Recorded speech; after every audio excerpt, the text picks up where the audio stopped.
Hello, hello, it's Stray Faye here with another episode of Cupid, Parasite. Continuing on through Allan's route, we got to a turning point in the story. The happy times may be over because Lynette has collapsed. Her relationship with Allan, the incubus, has probably reached a threshold. He's draining too much energy out of her. Probably through dreams and also through their physical relationship as well. He seems to be siphoning energy out of Lynette. So we're gonna continue on with the next chapter. Last time we pretend.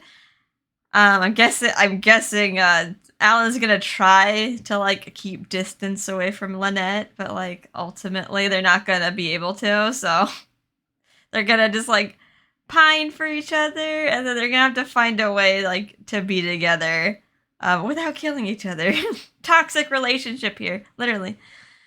All right, Lynette's in bed. They didn't leave her at the hospital. They just left her at home to rest. Huh? Morning already? I woke up feeling everything but refreshed. I had a splitting headache, and it took me forever to feel fully awake. I didn't have a dream. Yeah, because Allan's not gonna start eating your dreams. You're passing out. Allan was supposed to eat my dream, but maybe he didn't go through with it. He's not a monster. I mean, technically. I think I recall him saying that he would be fine going without a meal for a day. Without warning, the door slowly swung open. They really gotta find some other alternative, a day? Alright, start feeding on Lynette again. He's gonna have to probably start, feeding on other women instead, unfortunately. I looked towards the door, assuming Allan would be there, but instead it was Gil who came strolling through. Good morning! Happy to see you're awake. I made breakfast for you. Gil, you stayed for me? I was worried about you. What about Allan? He went home, of course. I see. No, poor Gil. You don't have a chance, Gil, not this route. But, Allan probably actually just left him here to... Because Allan wants her to fall in love with a human. I'm guessing so she can turn into a human.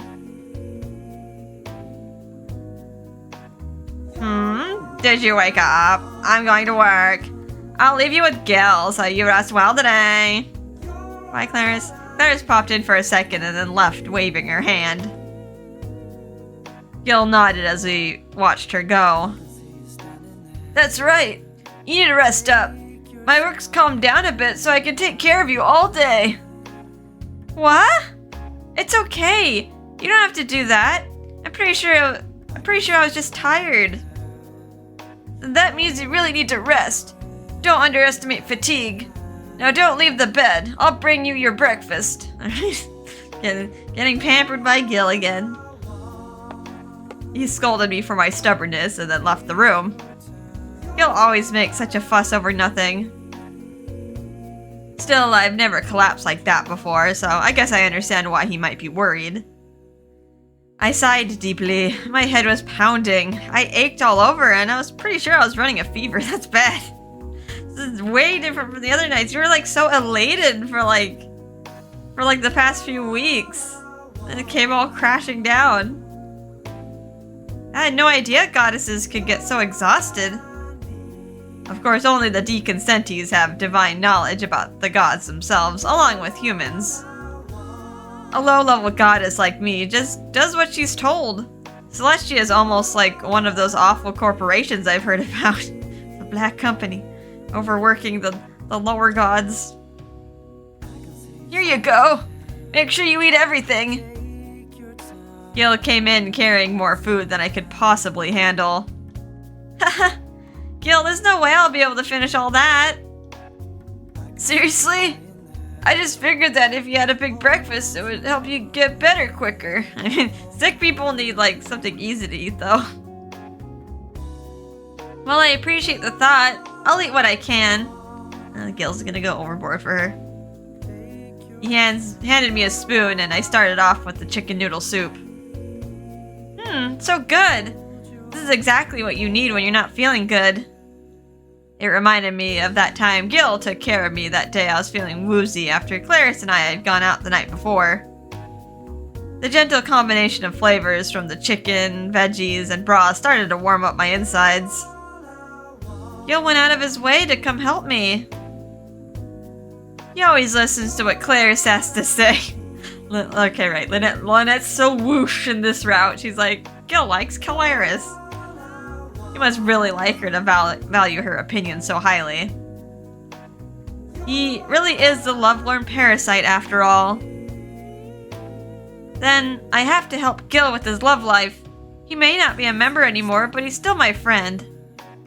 I gently brush my fingers against my Cupid's bow pendant. Once I'm promoted and prove myself to Dad, maybe then I can use my bow and arrow to see if this thing still works. Is he gonna shoot Gil and Clarice? Speaking of which, the effects of that arrow should be wearing off soon. 25 days had passed since Allan first ate my dream. Just 5 more days and I'll be free from my own arrow's power. Thinking about what might happen on day 30 made me nervous. Will my feeling towards him disappear? I may be Cupid, but I don't really know how my powers actually work. I wish I could stay in love with him forever. Feeling love for the first time was such an incredible moment. He was all sparkly. Will Allan keep feeding on my dreams if I stay in love with him? And will he kiss me? I wish that he would. I wonder where he is right now. I guess he's probably at work. It is business hours after all. I need to get better soon so I can go and see him. But I just couldn't shake that drowsy feeling I had all morning.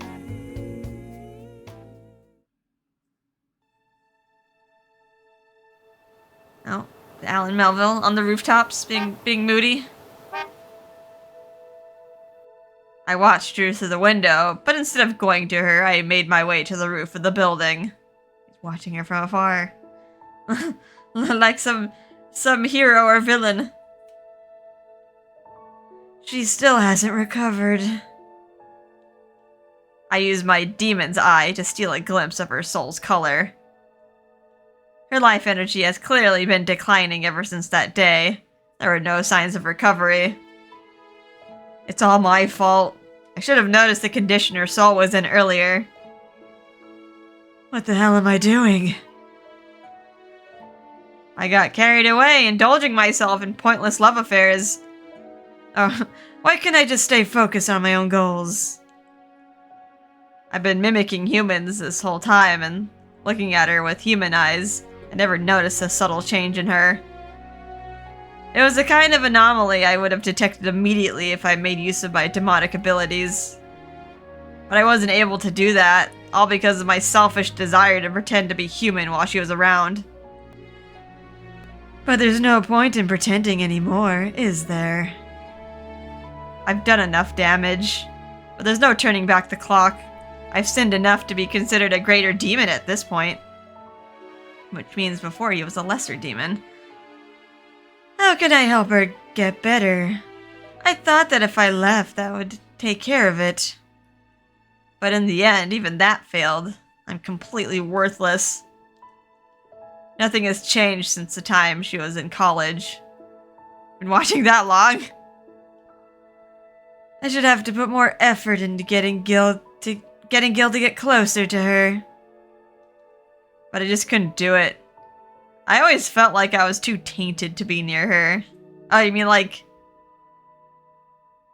I'm guessing he and Clarice are in cahoots. So like, Clarice enter Gil's dreams posing as Lynette, and then he would enter Lynette's dreams posing as Gil. and then hopefully having love blossom that way through lusty dreams. So sometimes I would manipulate others to make the two of them become closer. I set incidents in motion, hoping they would force the two of them into each other's arms. But nothing happened. She was tougher than I thought. She clearly had no interest in falling in love. So time went by and nothing changed. And now the end has come. Is she gonna die? Normally, there'd be more time even after the effects of Cupid's arrow expired. But I feasted on her power too much. I got too close to her. Oh, you smothered her. You wanted to...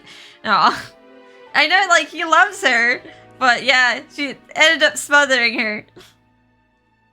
So now we're all out of time. She should have had another 400 years. Wait, what? Instead, it's all about to end. The arrow will wear off in 3 days.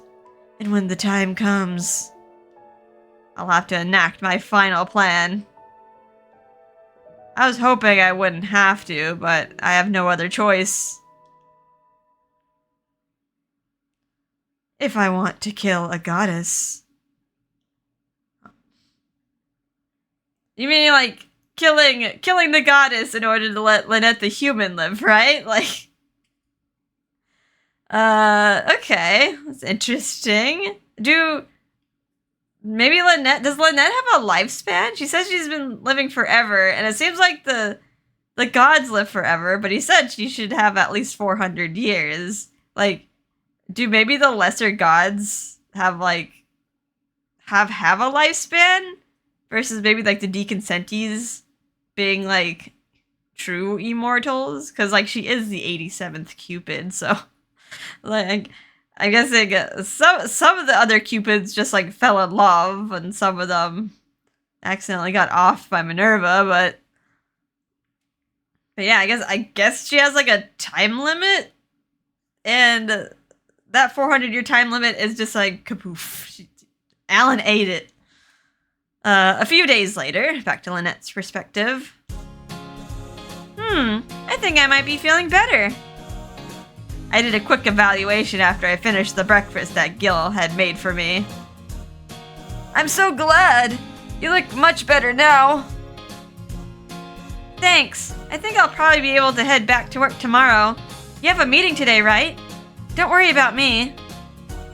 Why, yes, but I am worried about leaving you alone. I'm okay, I promise. You saw me devouring breakfast, right? And I've got leftovers for lunch if I get hungry. I'll take it easy today. I promise, okay? Okay. Well then, I guess I'll be going then. I'll return by dinner though. Okay, have a good day. Oh, Gil, he's doing this all for nothing. The agape, the love without expecting anything in return. Poor guy. Despite my reassurances, he couldn't stop himself from checking the fridge to make sure. But he finally managed to get out the door. Bye, Gil. Couldn't help but sigh at his constant need to fawn over me. I wish he'd relax once in a while.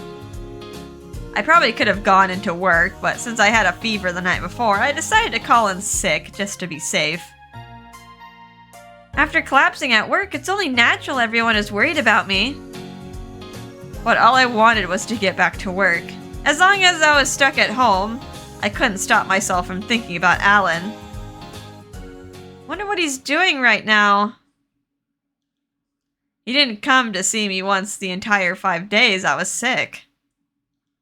I thought maybe he'd stopped by while I was sleeping, but when I asked Gil, he said we hadn't had any visitors. He's gonna try to stay away from you now. I guess he must really be really busy. I touched my Cupid's bow pendant. The arrow's influence is set to wear off today. I imagine it'll happen tonight, at the same time that I shot it originally. All I wanted was to be with Allan when that moment came. I wanted to know if my feelings would really change. And if my love for him did still remain, I wanted to be able to tell him so. At that moment, the doorbell rang. I thought it might be Gil, so I opened the door, and my heart leapt up into my throat. Who is it? Standing before me was my one true love, Allan. Allan! Hey, how are you feeling? Much better now. I'm glad you came by. I hugged him and breathed in the scent of the one I loved. Oh, she's so clingy. It was the scent of a man, the scent of my first. I guess you look okay. Yeah, I pretty much just slept for 5 days straight, so I'm okay now. I took today off just in case. 5 days. Ooh. Oh no, he's guilty. She's not fine. Allan? I tried to assure him I was fine, but he didn't seem to believe me. He probably thinks I'm still sick and is just trying to hide it. Really, you don't have to worry about me. I'm sure I'll be able to head back to work tomorrow. I see. In that case, do you think you'd be able to leave the house today? You want me to? I do. The effect wears off tonight, right? I was hoping we could go on one last date. One last date? Because the arrow's effects will disappear tonight. Allan obviously hadn't forgotten exactly how much time we had left. In that moment, I kind of wished he had forgotten. That way, maybe I can convince myself that the effect wasn't gone. I thought that if I continued to love him, even after today, he could keep feeding on my dreams. But he remembered, which meant our love would come to an end that night. Allan, thank you. I'd like nothing more than to go all around the city with you. If today is all we have left, then I want to see all of Los York. All of Los York? In that case, I should go get my car. You have a car? No, I'd rather go on a bike ride together. But you just got over being sick. Maybe. But if it's our last date together, I don't want anything to hold us back. I want to see all your expressions and reactions that I've missed these past 30 days. After all, this might be our last day together, right? I really did want to see as much of the city with him as I could. I mean, if the feelings linger, you can stay with him. Like, I guess. Against all odds, against adversity. The fact that his existence near you is slowly sapping and draining you away, but make it work somehow. I held his gaze, and after a moment, he gave a small nod. Okay. If that's what my darling wants. We rented a pair of bicycles and began our journey around Los York.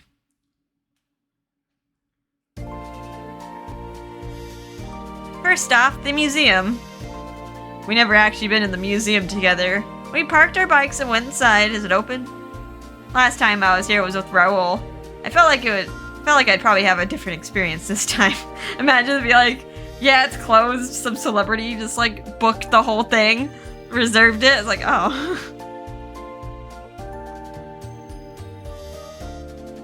So this is what the inside of a museum looks like. It feels almost sacred. There are paintings of all different kinds of gods. Look! There's a painting of a demon! That seems to be a pretty popular theme for humans. Maybe there's a painting of you. I highly doubt that. Are we gonna check? Oh, look at that! It's a painting by Botticelli. Doesn't Mom look amazing?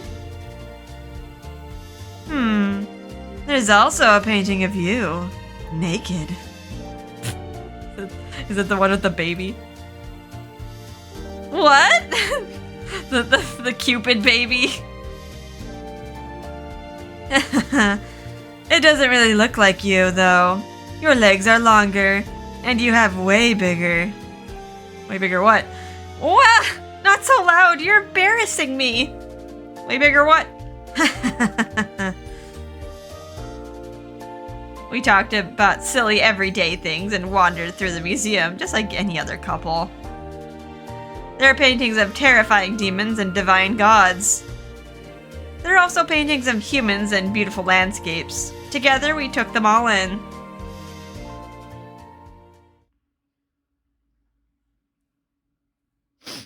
After enjoying everything the museum had to offer, we went to Los York Park in search of food. In the park, we bought lunch from a hot dog cart. After we finished, we found a stand selling some bubble tea, so we each got a cup. Oh, it's like a repeat of their past day. You got a hot dog and some bubble tea.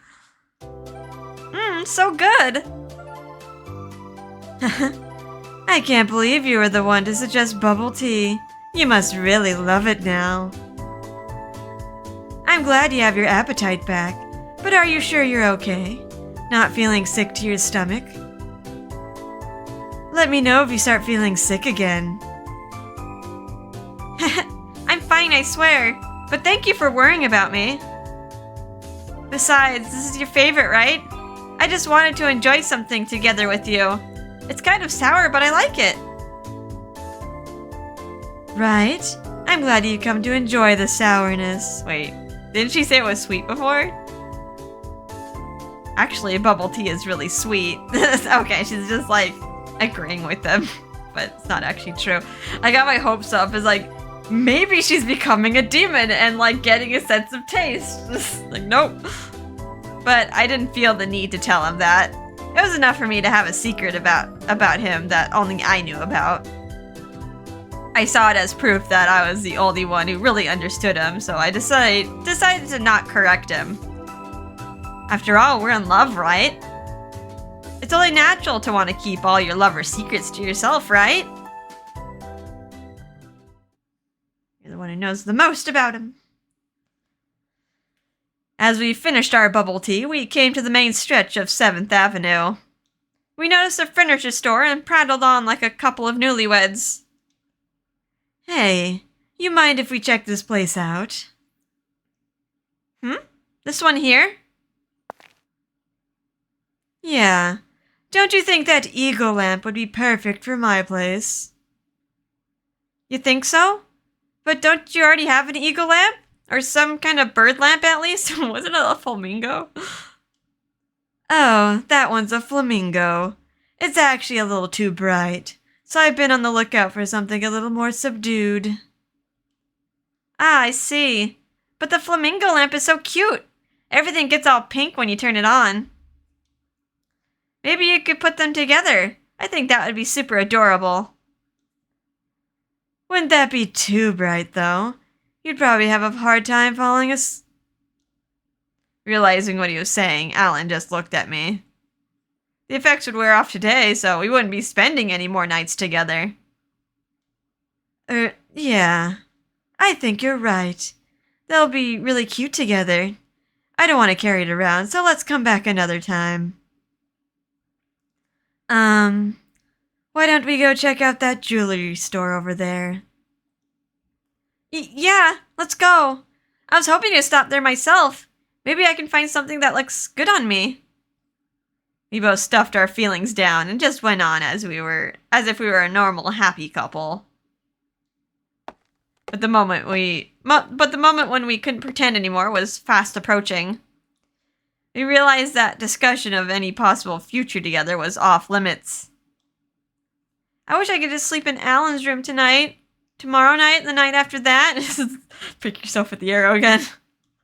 That's what I wanted to say, but I'd much rather express those feelings in a more romantic situation. So I bid farewell to the eagle in my heart, and we walked on. Allan mentioned me falling asleep without thinking, because I gotten used to falling asleep in his bed every night. But that wasn't going to happen anymore, so he had to swallow his words. And in doing that, I can feel his compassion for me. I truly love him. I love that his kindness towards me came so naturally. Little moments like this are how shared histories are built. But I knew it just meant that tonight would be even more painful. Allan, if I tell you that I love you tonight, will you believe me? Will we become true lovers?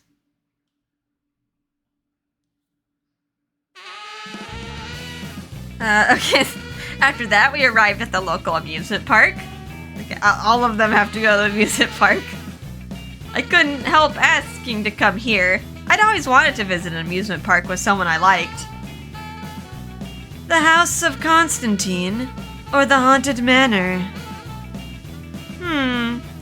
Grab a shotgun and take out all the quarter breeze demons before they reach you. A shooting game, huh? I never heard of a demon called quarter breeze, though.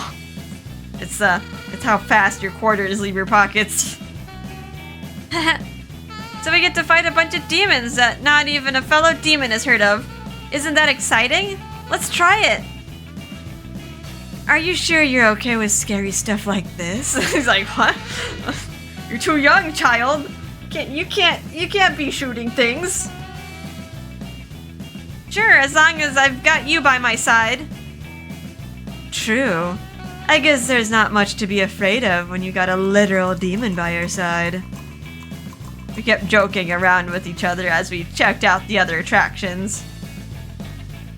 But even while we were having fun, he still kept asking if I was okay and made sure to take lots of breaks while we walked.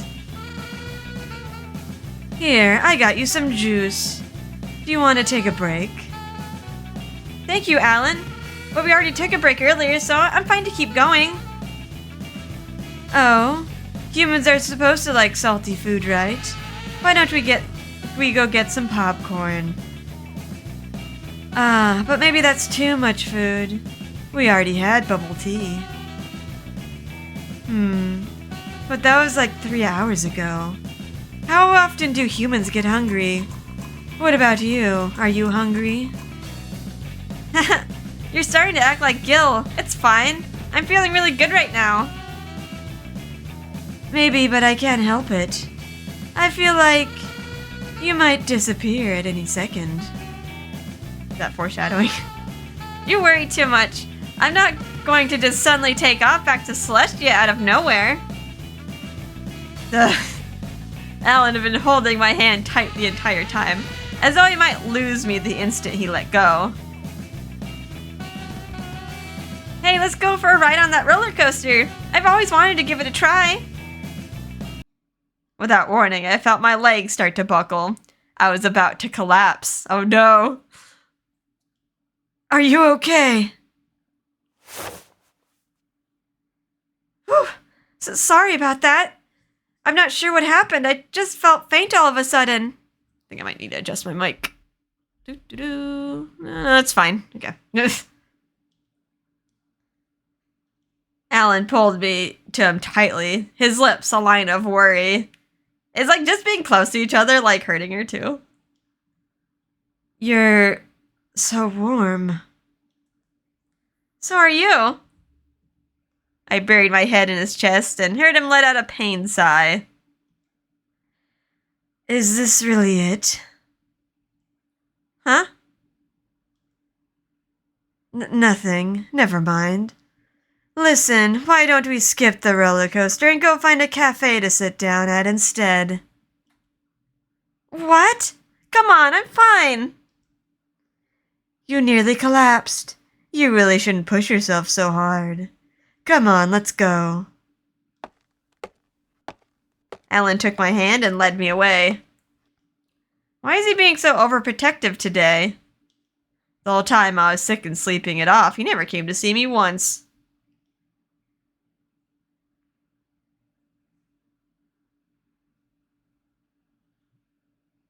Oh, okay.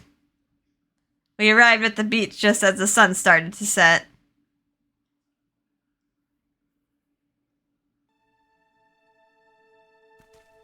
We returned our bikes to the rental shop and strolled down the beach hand in hand. We didn't have a destination in mind. We were just walking. The sand felt nice beneath my feet, but it also made me a little sad. The sunset is so beautiful.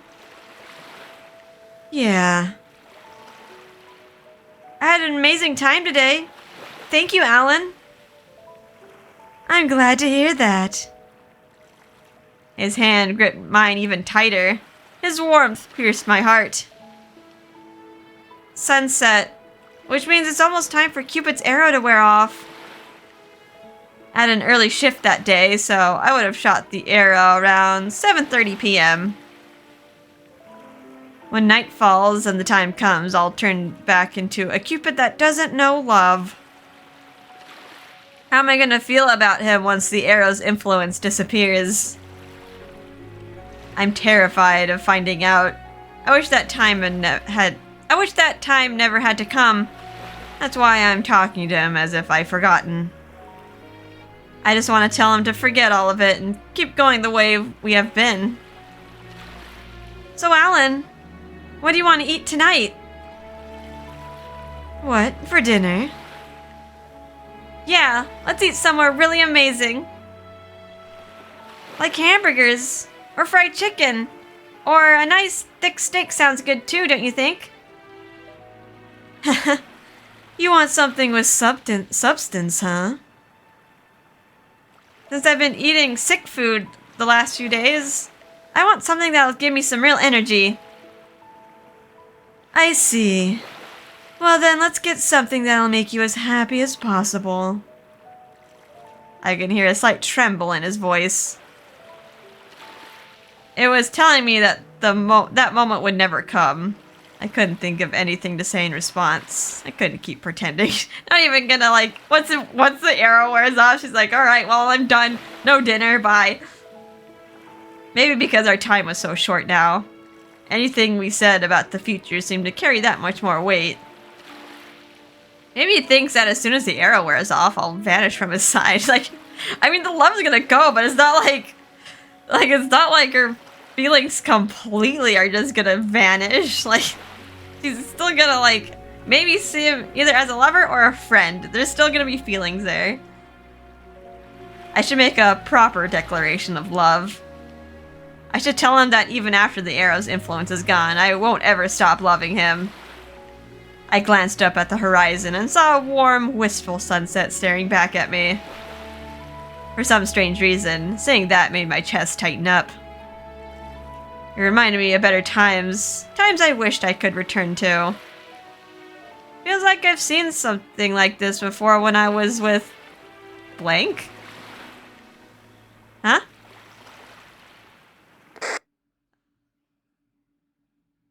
Ow!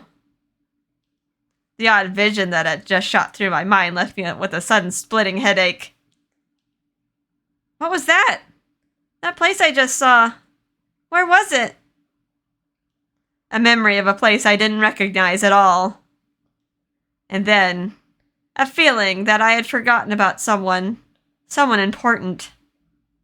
A person close to me. A person that had always been by my side. Lynette. Allan had stopped walking, and he pulled me close to him. I turned to him, and he was bathed in the light of the sunset. Oh, huh? For a split second, I thought I saw another person layered on top of him. And in that moment... What?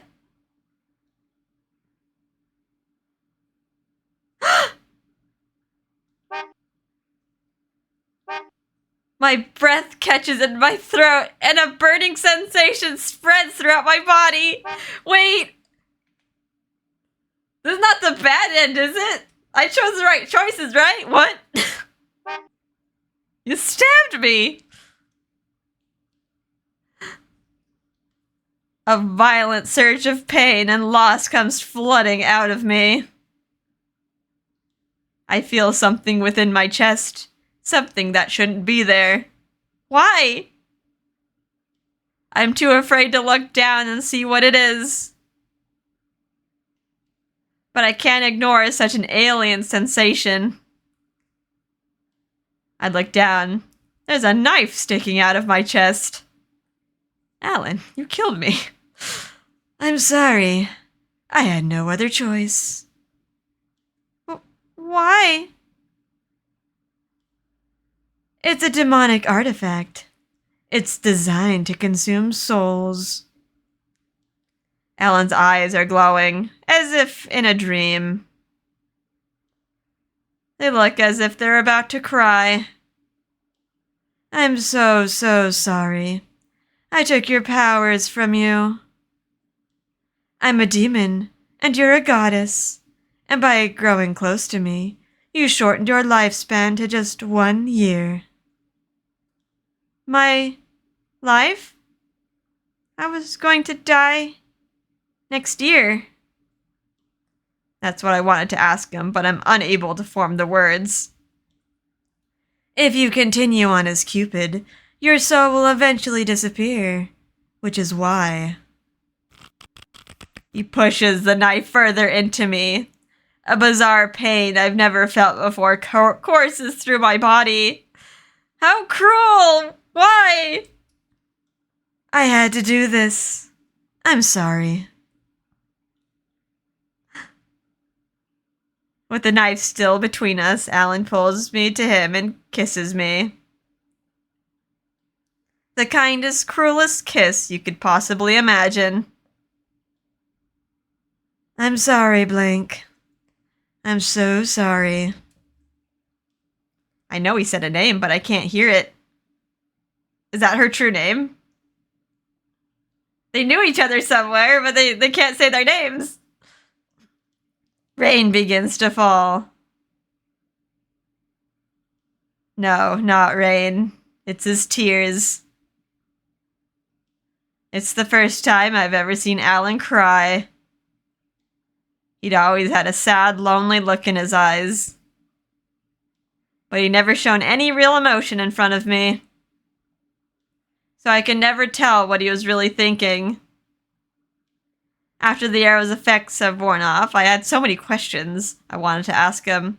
So many thoughts and feelings to share with him. And now, here he is, crying. But I can't speak to him anymore.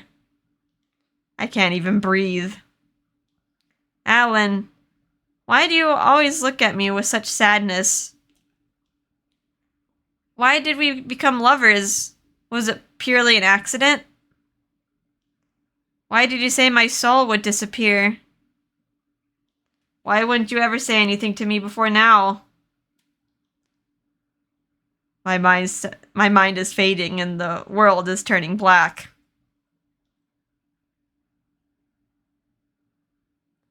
I can't move my fingers. My breath has gone still. It's time to say goodbye, but the words are beyond me now. Allan. Hey, Allan.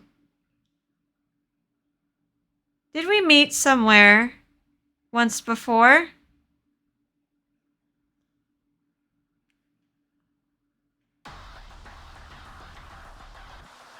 Still going, right? Okay, next chapter. I was like, whoa. I was like, wait. I thought maybe I got the bad ending. All right. No end to our journey. Let's continue. Youth is a flower, but love is its fruit. Blessed is the man who waits for the fruit to ripen and picks it. Oh, and Underworld? The Underworld, land of the demons.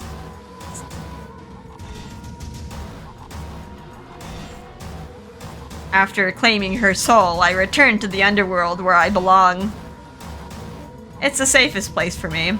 As a high-ranking demon, no ordinary demon would dare approach me. Of course, some are curious about the new soul I possessed, and they've been watching me from a safe distance. We're going to the Underworld. Eventually, two of them approached me. Hi, Demon 1. I don't know. What should I give you? Hey there, Allan. I was wondering where you've been. You've been out and found a truly tasty-looking soul, I see. Demon 2. But how did you sneak it out of the human realm? The gods have been keeping a close eye on that place. Damn, it really looks delicious. And that unique color. Come on, let me have a taste. The lesser demon licked his lips. I held her soul tight as if to hide it from him. I'm sorry, I'm afraid not. This is an important new part of my collection. And if you try anything, you can count on me to devour you next. I glared at them both and they cowered back, but only for a moment. They couldn't seem to resist their desires. They stared at her soul with open greed. Don't be so selfish. After all, we're friends here, right? At least let us have a little lick. Oh. I gave them the tiniest display of my power and they took a step back. He manifested a wing. Just one wing? Is he Sephiroth? The one-winged angel, I guess. Hey, come on. We're just joking around. Don't get so angry. We know you could destroy this whole place if you wanted to. Ugh. Still, it's been at least a few centuries since I've seen such a lovely soul. I'm so jealous right now. The lesser demons eventually wandered away. Once I was alone again, I glanced at the soul. A Cupid that called herself Lynette mirror. The soul I've been seeking for so long. I finally held it in my hands. Oh. Can't say that word. I called out the name I knew her by and closed my eyes. I was barely able to save it before it could disappear. I opened a book containing the details about Cupid and looked up Godly Titles final chapter.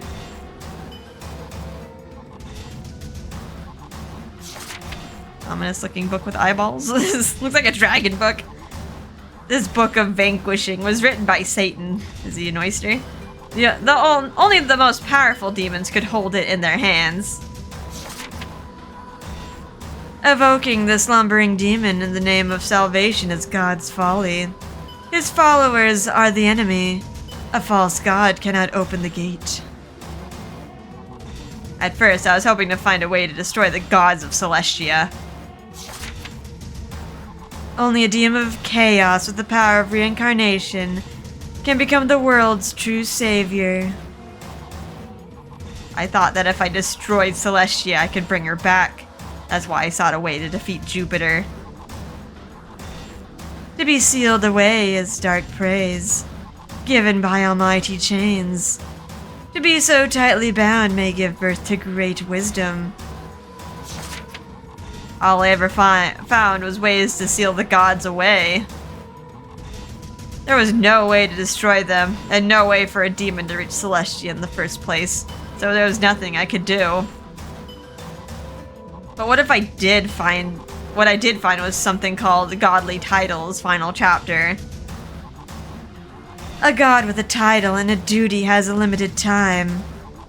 They believe the false concept of give and take. Valuing sacrifice is a sin.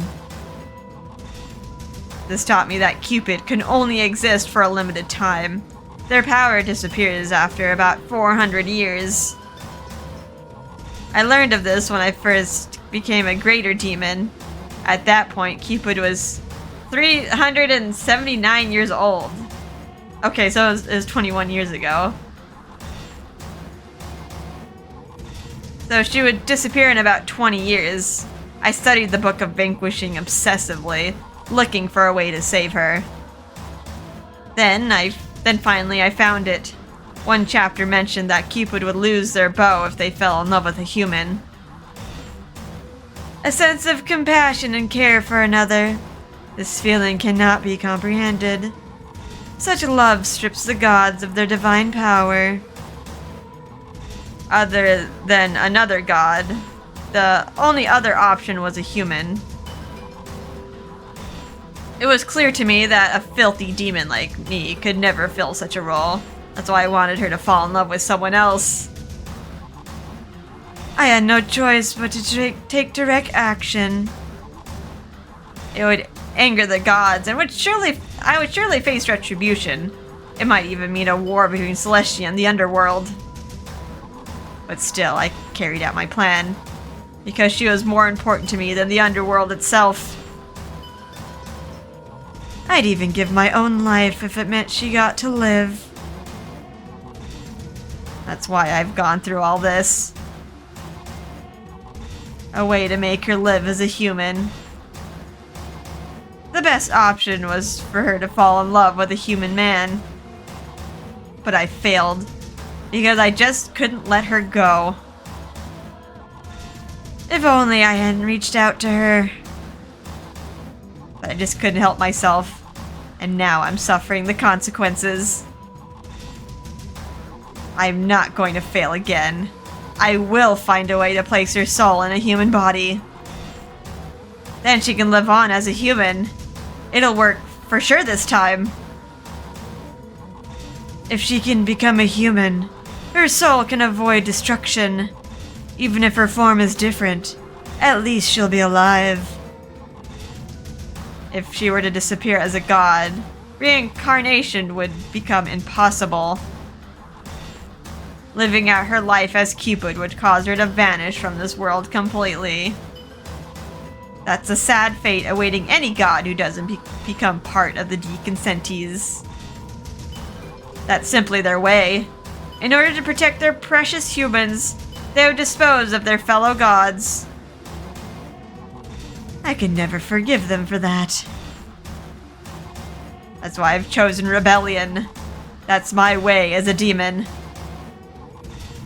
Anyway, I'd better get moving. I held her soul tight and looked out over the human realm. I was planning to pay a visit to the human whose soul she would be inhabiting. But all of a sudden, I couldn't move. My heart was telling me to keep her close to me.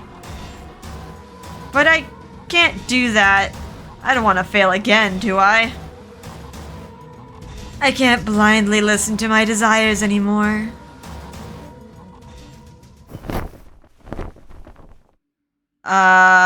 Who dis? So you abducted her soul and brought it down here. I turned around to see Claire standing there. Claire's Tia, the one person who's been helping me out in the human realm all this time. Does she have a succubus form? I want to see the succubus form. And a demon like me, a succubus. Clarice, I didn't know you were here. She wasn't showing her true form. It seems like she prefers her human form. Oh. Really probably didn't want to draw it. Well, after you told me all about your plan, I was curious to see how it turned out. She took a closer look at what I was holding and then sighed.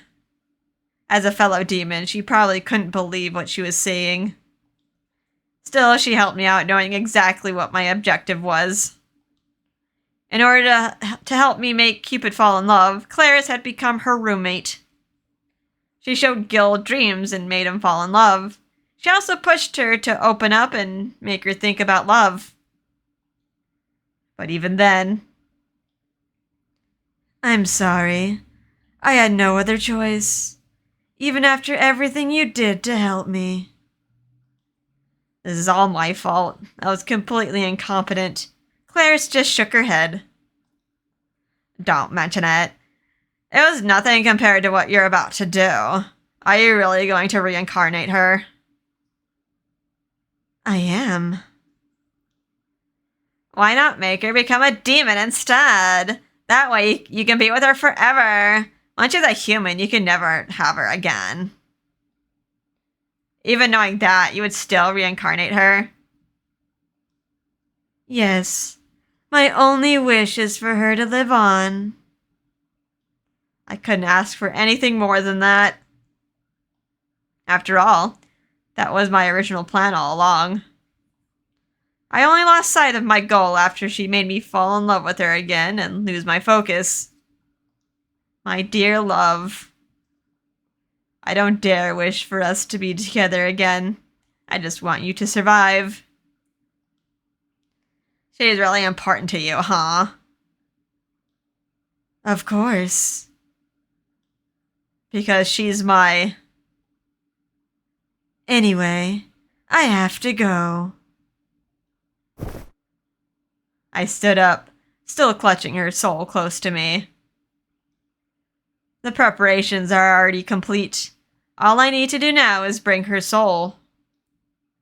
Wanting to keep her with me is just my ego talking. This time, you can find true happiness as a human. I hope you can live happily. Even a demon that has no faith in the gods is allowed to pray once in a while. I flapped my one wing and headed off towards the human realm. Into the far-off skies. To a place I can no longer remain myself, I carry her.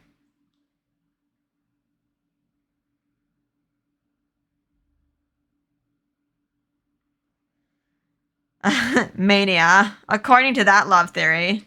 Paranoid love, morbid love. But why would a demon ever fall in love with a god? There I go again.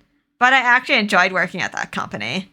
Maybe because I had her around. Oh, Claire's. Even though she's a demon, I guess she still cared too.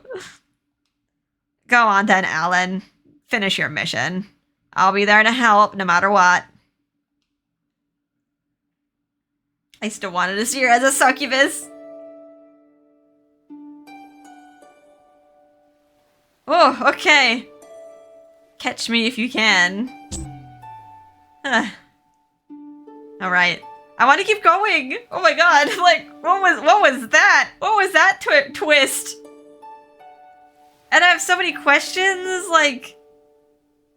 It's like, who were they in the past? They have memories of each other. They have other names. It's like... So, like, obviously, it seemed like a heavenly place. Alright, well... I'm gonna end things off here. I'm getting kind of, like... ill vibes as well, with, like, the weird memory loss. I don't know, maybe it's fitting that I gave Allan the ill voice. Because he does have, like, a blackened wing. Makes me remind me of ill, like the fallen angel. Alright. Take a little break, get some food, get some more drink. And I'm just like, what the heck? I should have seen it coming, because like, that whole date, it was just like, I kind of felt like a feeling of dread coming on, because like, Allan was acting like he wasn't gonna see her again. Like, that was the end. Like, I was like, well, like, why are you acting like she's gonna die? Because, like, it's just the arrow wearing off. She's still gonna be around. Like, guys can hang out. Figure out the feelings after that. But no! Ended up stabbing her. I wasn't expecting that. That kind of freaked me out. Ugh. Okay, well anyway. I hope you guys are having a fun time with this, and I'll see you in the next episode. Bye-bye.